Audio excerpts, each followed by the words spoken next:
ሊሰማ ኢየሱስ ዳግም ይመጣል። ደስ ይበለን እንዘምር፣ ኢየሱስ ዳግም ይመጣል። ይመለሳል ይመለሳል፣ ኢየሱስ ዳግም ይመጣል።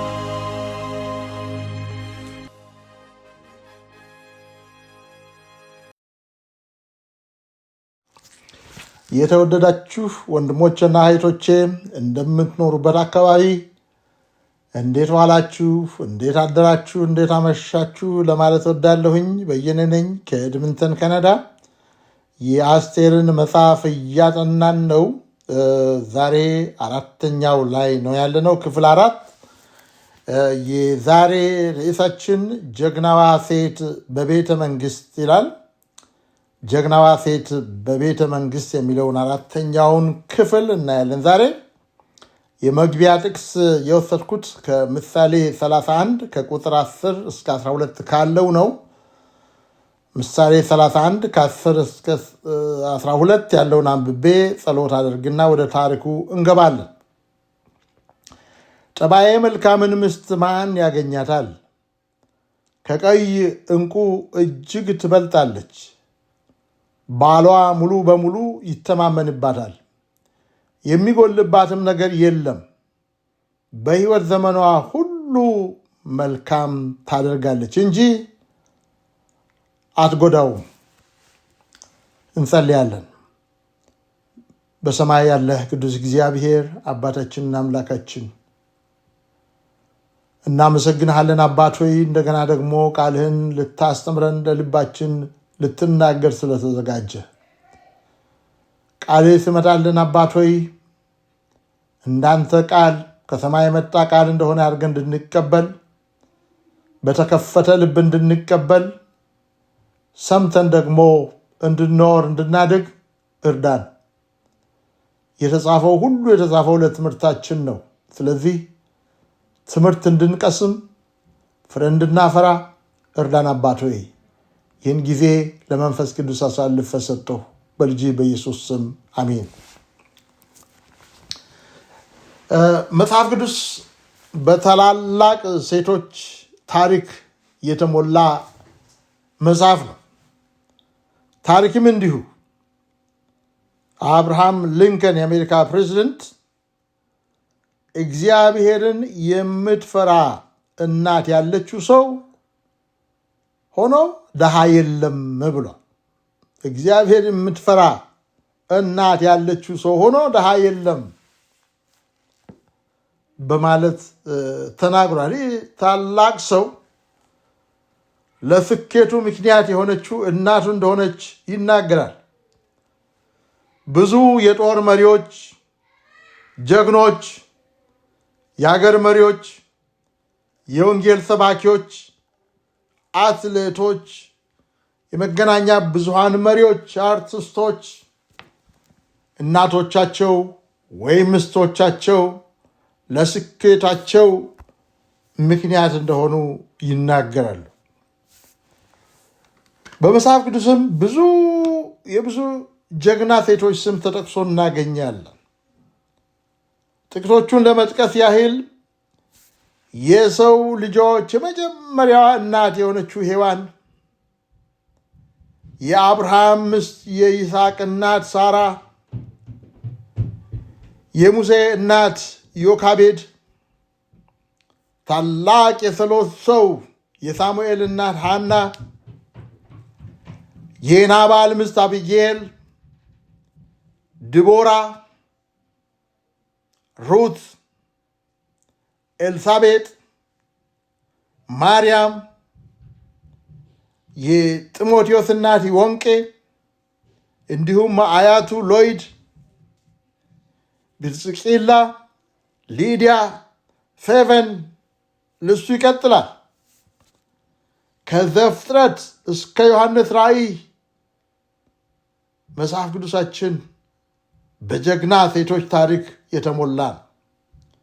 ስማቸውም ታሪካቸውም አለ። ትላልቅ የአገርና የቤተ ክርስቲያን መሪዎችን ወልደው አሳድገዋል። ከአይሁድ ቤተሰብ የሚወለዱ ወንዶችና ሕፃናት ሁሉ እንዲገደሉ ትእዛዝ በወጣ ጊዜ የሙሴ እናት ደብቃ ሕይወቱን አድናለች። ከዚያም ራሷ እናት ሆና ለተወሰነ ጊዜ አሰልጥና ለቤተ መንግሥት አዘጋጅተዋለች። የሳሙኤል እናት ሐና ጸሎተኛ ነበረች። ልጇ በእግዚአብሔር ቤት እንዲያድግና ትልቅ የሕዝብ መሪ እንዲሆን አስተዋጽኦ አድርጋለች። አቢጌል ባሏን ከዳዊት ቁጣ ከሞት አድነዋለች። በዚህ ረዥም የጀግና ሴቶች ልስት ውስጥ የዛሬዋ ባለታሪካችን አስቴር ትገኛለች። በትናንትናው ትምህርታችን አስቴርን እዚያው ባሳዳጊዋ በመርዶክዮስ ቤት ነበር የተውናት። ንጉሥ አርጤክስስ ወይም አሻውሮስ ከግሪክ መንግሥት ጋር ተዋግቶ አሸንፎ ወደ ቤተ መንግሥቱ መጥቶ አርፏል። አሁን ብቸኝነት ተሰምቶታል። የቀድሞ ሚስቱን ማሰብ ጀምሯል። አማካሪዎቹ ሚስት እንዲፈለግለት ሐሳብ አቅርበው እሱም በሐሳቡ ተስማምቶ ንጉሡ ከሚገዛቸው 127 አገሮች ቆንጆ የተባሉ ሴቶች ሁሉ ተሰብስበው ሄግ በሚባል ጀንደረባ ስር እየተጠበቁ ነበረ። አይሁዳዊ የታሪክ ጸሐፊ ጆሴፋስን ጠቅሶ ቻርልስ ስወንደል እንደዘገበው 400 ቆንጆ ሴቶች ተሰበሰቡ። 400 1 ዓመት ሙሉ እየተቀለቡ የአካል እንክብካቤ እየተደረገላቸው ከቆዩ እያንዳንዳቸው ከንጉሡ ጋር ለአንድ ሌሊት ይቆያል። ከዚያም ንጉሡ የወደዳትን አንዲት ልጅ ይመርጣል ማለት ነው። በዘመናችን የቁንጅና ውድድር አለ። በዘመናችንም ቢሆን በመጀመሪያ በአገር ደረጃ ይወዳደራሉ። በአገር ደረጃ ያሸነፉ ደግሞ በዓለም አቀፍ ደረጃ ይወዳደራሉ። ያሸነፉ የሚሰጣቸው ትልቅ ሽልማት አለ። በዚህ አስቴር በተሳተፈችበት የቁንጅና ውድድር አንደኛ የወጣች ሽልማቷ የፐርሺያ ንግሥት መሆን ነው። ንጉሡን አገብታ በቁንጅና ውድድር የተሳተፉ ሁሉ አሸንፈው ንግሥት የመሆን ትልቅ ጉጉት ነበራቸው። አስቴር ምዕራፍ 2 ቁጥር 8 እንዲህ ይላል።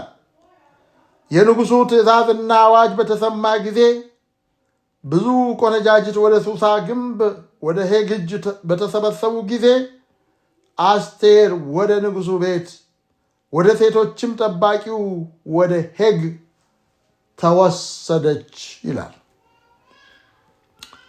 በጦርነት ተማርከው ከሄዱት ቤተሰብ የተወለደች አባትና እናት የሞቱባት ወጣት ድሃ ልጅ ስለ ውድድሩ ይሁን በቤተ መንግሥት ስለሚሆነው ነገር የምታውቀው ነገር አልነበረም።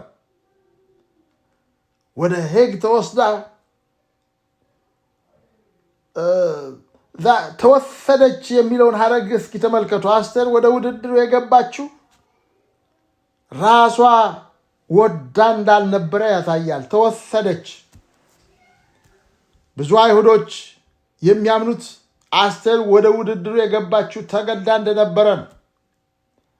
ተወሰደች የሚለው ቃል ሌላ በቂ መረጃ ነው ማለት ነው። ራሷ በፈቃዷ እንዳልሄደች፣ ደስተኛ እንዳልነበረች ግን ጥርጥር የለም። በሀገሪቱ ውስጥ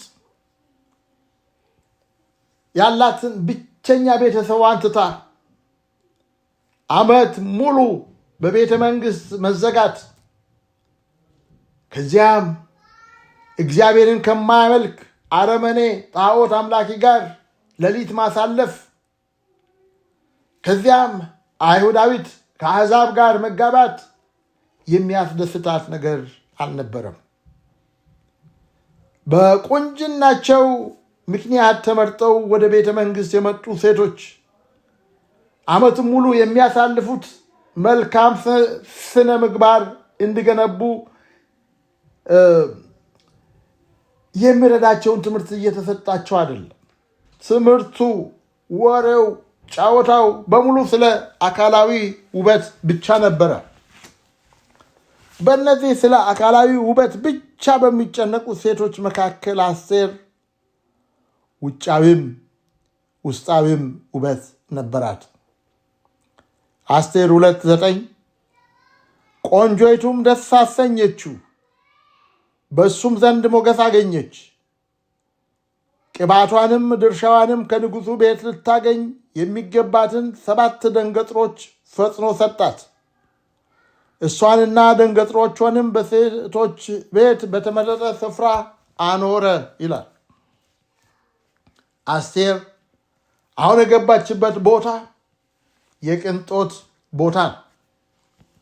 በቤተ መንግሥት ውስጥ ከፍተኛ ስልጣን ያለው የሴቶች ጠባቂ ሄግ የሚባል ሰው አይቶ ወዷታል። የፈለገችው ሁሉ እንዲሰጣት ትእዛዝ ተሰጥቷል። ጌጣጌጡ፣ የሽቶው አይነት፣ ለቁንጅና ይጠቅማል የሚባለው ማንኛውም ነገር፣ ልብስ ሁሉ ተሰጥቷታል። ነገር ግን ይህ የአስቴርን ባህሪ ያለወጠው ከምቾት የተነሳ አሳዳጊዋን መርዶክዮስን ችላ አላለችም። በአስቴር ሕይወት 6 የንግሥት ባህሪ ታይቷል። እስኪ እነዚህን 6 በአስቴር ሕይወት ውስጥ የታዩትን ባህሪያት እንመልከት። አንደኛ ቁጥር 9 ቆንጆይቱም ደስ አሰኘችው፣ በእሱም ዘንድ ሞገስ ነበራት ይላል። አስቴር ወደ ውድድሩ የመጣችው እየተጠራጠረች ብዙም ደስተኛ ሳትሆን ቢሆንም የእግዚአብሔር ፈቃድ እንደሆነ እየተረዳች ትመስላለች። ወደ ባለሥልጣኑ ፊት በቀረበች ጊዜ በፊቷ የሚነበበው ሐዘንና መራራነት አልነበረም። ሌሎች ያልነበራቸው ሞገስ ነበራት። ሌሎች ውበታቸው ውጫዊ ብቻ ነበር። እሷ ግን የተለየች መሆኗን ባለሥልጣኑ ወዲያው አስተዋለ። የምትፈልገውን ሁሉ እንዲሰጣት አዘዘ። አንድ ይሄ ነው። ሁለተኛ በብዙ ሴቶች ያልተለመደ ራስን የመግዛት ባህሪ ነበራት። አስቴር 2:10 ስናነብ ይህንንም እንዳትናገር መርዶክዮስ አዟት ነበርና አስቴር ሕዝቧንና ወገኗን አልተናገረችም ይላል። አስቴር አይሁዳዊት መሆኗን እንዳትናገር አጎቷ አስጠንቅቋት ነበር። አስቴር ያጎቷን ምክር በተግባር አውላለች። ፍንጭ እንኳን አልሰጠችም። ምስጢር መደበቅ ብዙ ሰዎች የማይችሉት ነገር ነው። ወንዶችም ሴቶችም ደካማ ቢሆኑም በዚህ ጉዳይ ደግሞ ሴቶች ደግሞ ከወንዶች የባሱ ናቸው። ሴቶች ምስጢር ባለመደበቅና በማልቀስ ይታወቃል። ሲያዝኑም ሲደሰቱም በቀላሉ ያለቅሳል። አስቴር ሁለቱንም የሴቶችን ፈተና አልፋለች። ምስጢር ደብቃለች፣ አላለቀሰችም። ይህ ሁሉ ጥሩ ባህሪ ነው። ሶስተኛ የመስማትና የመማር ባህሪ ነበራት። አስቴር ምዕራፍ 2:20 ስናነብ አስቴርም ከእሱ ጋር እንዳደገችበት ጊዜ የመርዶክዮስን ትእዛዝ ታደርግ ነበርና መርዶክዮስ እንዳዘዛት አስቴር ወገኗንና ሕዝቧን አልተናገረችም ይላል። አስቴር በፐርሺያ የቆንጆች ውድድር ገብታ እስካሁን ድረስ በሴቶች ጠባቂው ፊት ሞገስ አግኝታለች። ለንግሥትነት ታይታለች። ሆኖም ያጎቷን ምክር ወይም ትእዛዝ ጠበቀች። እዚያ ሆናም ብዙ ሰዎች በማስተማር በጉባኤ ውስጥ ንግግር በማድረግ ሌሎችን በማሳመን ጎበዝ ናቸው። መስማት፣ መማር፣ ሌሎች የነገሯቸው ማድረግ ግን አይችሉም። ትቸብል አይደሉም። ማስተማር እንጂ መማር አይወዱም። ትህትና ይጎላቸዋል። ብዙዎቻችን ወደ ዩኒቨርሲቲ ገብተን ዲግሪ አግኝተን ይሆናል። የብዙ ዓመት የሥራ ልምድም አለን ይሆናል። ያ ማለት ግን መማር አያስፈልገንም፣ ሁሉን እናውቃለን ማለት አይደለም። ከኛ ከሚበልጡት ብቻ ሳይሆን ከኛ ጋር እኩል ችሎታ ካላቸው የለም እኩል ችሎታ ካላቸው ብቻ ሳይሆን ከኛ ከሚያንሱም ጭምር መማር አለብን። ከልጆቻችን መማር አለብን። ከጓደኞቻችን መማር አለብን። ከጠላቶቻችን ጭምር መማር አለብን። ይህ የትሁት ሰው ባህሪ ነው። ማንም ተምሮ የጨረሰ በእውቀት እስከ አፍንጫው የተሞላ የለም። ሁልጊዜ ለመማር ቦታ አለ። በተለይ በስልጣን ይሁን በትምህርት ከፍተኛ ቦታ ላይ ያሉ ሌሎችን የማገልገል ከሌሎች የመማር ባህሪ ቢያዳብሩ በጣም ጥሩ ነው። አስቴር ይህም ባህሪ ነበራት። ቤተ መንግስት ውስጥ ሆና እንኳን የመርዶክዮስን ትእዛዝ ታደርግ ነበረ፣ ትሰማ ነበረ። 4 አስቴር በመጠን የመኖርና የእውነተኛነትን ሞደስቲ ባህሪ አሳይታለች። አስቴር 2 ከ12 እስከ 15 ያለውን እናንብብ። የመንጻታቸውን ወራት 6 ወር ያህል በከርቤ ዘይት 6 ወርም በጣፋጭ ሽቱና በልዩ ልዩም በሚያነጻ ነገር ይፈጸም ነበርና እንደ ሴቶች ወግ 12 ወር እንዲሁ ከተደረገላት በኋላ ወደ ንጉሡ ወደ አርጤክስስ ለመግባት ያንዳንዲቱ ቆንጆ ተራ በደረሰ ጊዜ በዚህ ወግ ቆንጆይቱ ወደ ንጉሡ ቤት ለመውሰድ የምትሻውን ሁሉ ይሰጧት ነበር። ማታም ትገባ ነበር። ስነጋም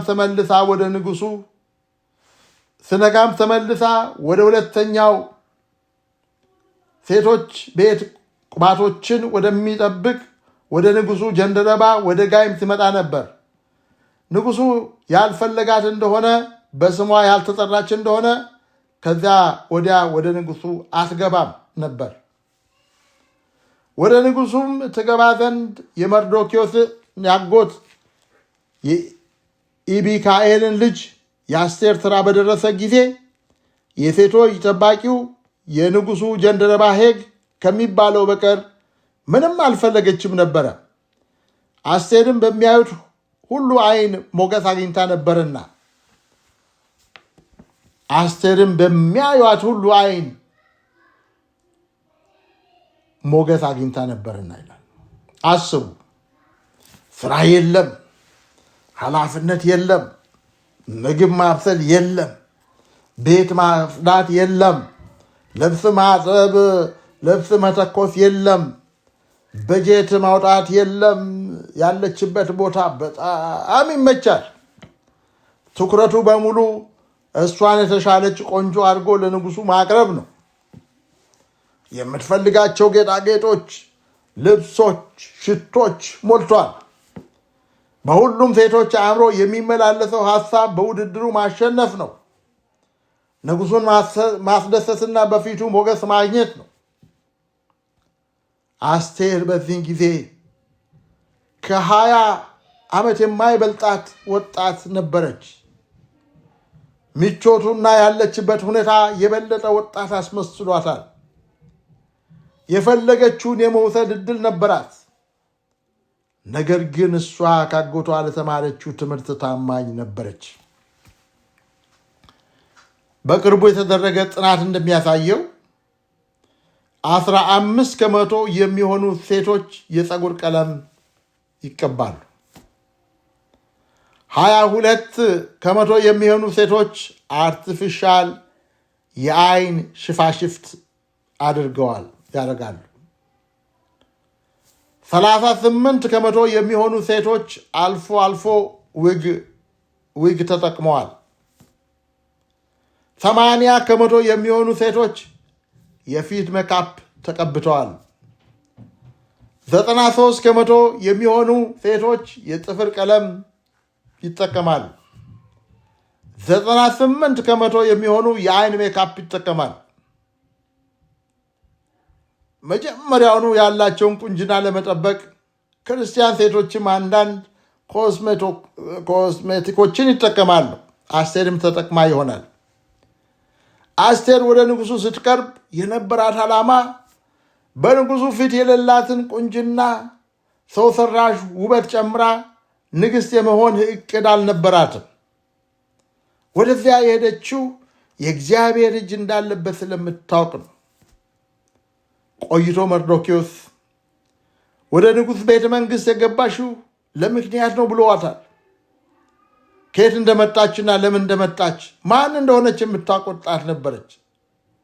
እዚያ የገባችው በእግዚአብሔር እቅድ ነው። ስለዚህ በደስታ ተቀብላለች። ስለዚህ ወደ ንጉሡ የቀረበችው እውነተኛ አስቴር ራሷን ሆናል። ሌላ በአስቴር ሕይወት የታየው የአሸናፊነት ስሜት ነው። አስቴር ምዕራፍ 2 16 17 በአርጤክስስም በነገሰ በሰባተኛው ዓመት አዳር በሚባለው በ12ኛው ወር አስቴር ወደ ንጉሡ ቤት ተወሰደች። ንጉሡም ከሴቶች ሁሉ ይልቅ አስቴርን ወደደ። ንጉሡም ከሴቶች ሁሉ ይልቅ አስቴርን ወደደ። በዓይኑም ከደናግል ሁሉ ይልቅ ሞገስና መወደድን አገኘች። የመንግሥቱንም ዘውድ በራሷ ላይ ያደረገ፣ በአስጢንም ፈንታ አነገሳት። ከአሁን ጀምሮ ንግሥት አስቴር እያልነው ምንጠራት። ትናንትና ማንም የማያውቃት ልጅ የነበረችው አስቴር ንጉሡን ጨምሮ ባያ ሰው ሁሉ ፊት ሞገስ አገኘች። ሌሎችን ሰዎች የሚስብ የሚማርክ ስብዕና አላት። ብቻዋን አልነበረችም። ንጉሡ ከሚያስተዳድራቸው 127 ሀገሮች በቁንጅና ምክንያት ለውድድር የመጡ 400 ልጃገረዶች ቢኖሩም ከሁሉም በላይ ማራኪ ወይም የሚስብ ስብዕና የነበራት አስቴር ብቻ ነበረች። ሌላ የምናነሳው ስለ ትሕትናዋ ነው። ትሑት ነበረች። ለባለሥልጣን የምትታዘዝ ነበረች።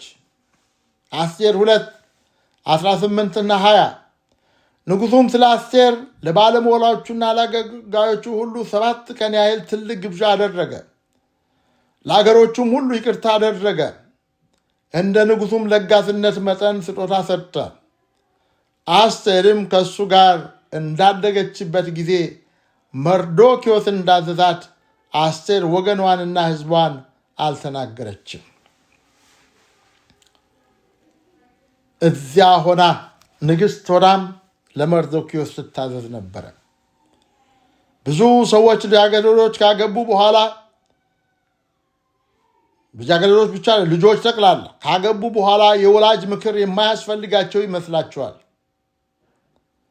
ተጋቢዎቹ ራሳቸውን ችለው በራሳቸው መኖር አለባቸው ይላል። ይህ ጥሩ ነው። ብቻ ስለ ራሳቸው ብቻ ያስቡ፣ ደስ ያላቸውን ያድርጉ። ወላጆች ጨርሶ በሀሳብም ሆነ በምንም እዛ ውስጥ መግባት የለባቸውም ብለው ይመክራሉ። ግን ይህ ሁል ጊዜ አይሰራም። አስቴር ግን አግብታም ንግሥት ከሆነች በኋላም ላጎቷ መታዘዝን ቀጠለች። እኔ በበኩለ ልጆች ካገቡ በኋላም ወላጆች በሀሳብም በምክርም በሚችሉት ሁሉ ልጆቻቸውን መደገፍን መቀጠል አለባቸው ብዬ ነው የማምነው። ልጆችም የግል ጉዳያቸውን ጭምር ለወላጆቻቸው ቢያማክሩ ይጠቀማሉ እንጂ አይጎዱም ብዬ ነው የማምነው። እህቶቻችን እናንተም የዘመናችን አሰሮች ሆናችሁ መገኘት አለባችሁ። ይቻላል ወይ? አሁን ይቻላል። እንዴት? በእግዚአብሔር ኃይል ብቻ ይቻላል። እግዚአብሔር እውነተኞች እንዲያደርገን መጸለይ አለብን እና እንግዲህ ዛሬ እዚህ ላይ እናቁም። አሁን አስቴርን የት ነው የተውናት? ከ127 ሀገሮች ለቁንጅና ውድድር 400 ሴቶች ተመርጠው መጥተው አስቴር አሸንፋ ንግሥት ሆና ተሹማለች። የንጉሱ ሚስት ሆናለች። ዘውድ በራሷ ላይ ተደርጎላታል። አስቴርን በቤተ መንግስት ውስጥ ትተናታል ማለት ነው። ቀጥሎ ያለውን እንግዲህ ከዚያ በኋላ ምን እንደሆነ ነገ 5ኛው ክፍል ስናይ የምናየው ይሆናል። ጌታ ይባርካችሁ። እግዚአብሔር አባታችንና አምላካችን፣ የወደቁትን የምታነሳ አምላክ፣ የተሰበሩትን የምትጠግን አምላክ፣ ያልታሰበ ነገር የምታደርግ አምላክ፣ ሐሳብህ የማይከለከል አምላክ፣ አንተን ማምለክ መታደል ነው። እናመሰግንሃለን። አባት ሆይ የተጻፈው ሁሉ እዛ የተጻፈው ለትምህርታችን ነው። ከአስቴር ታሪክ ትምህርት እንድንቀስም የሚረባንን ነገር እንድንማር እርዳን። ጥንት የነበርክ ዛሬ ያለ ለወደፊት የምትኖር አምላክ ነህ።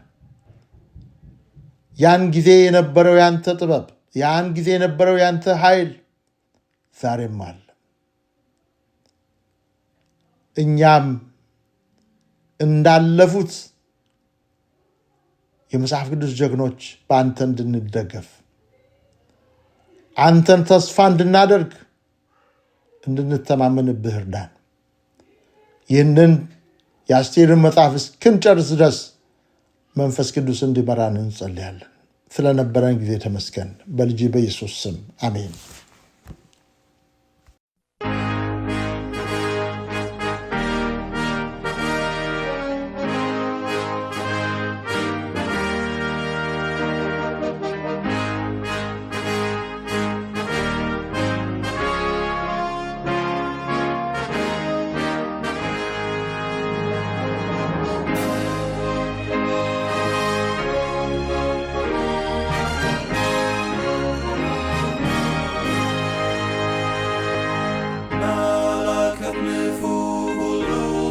ሰማ ኢየሱስ ዳግም ይመጣል።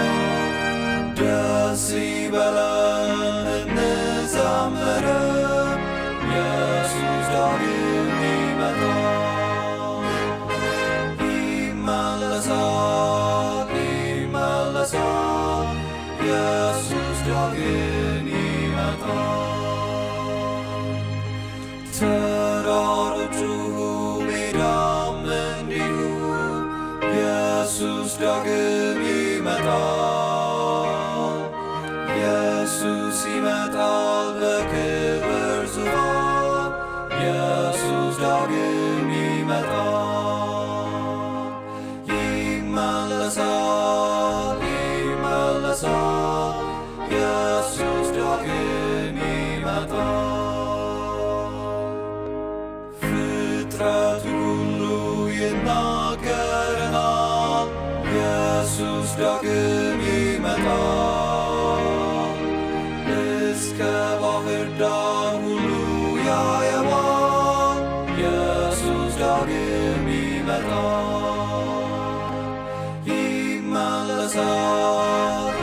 ይመለሳል ኢየሱስ ዳግም ይመጣል።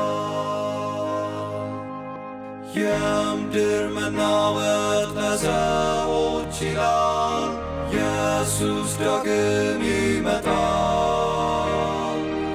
አውሎ ነፋስም ያስታውቀናል፣ ኢየሱስ ዳግም ይመጣል።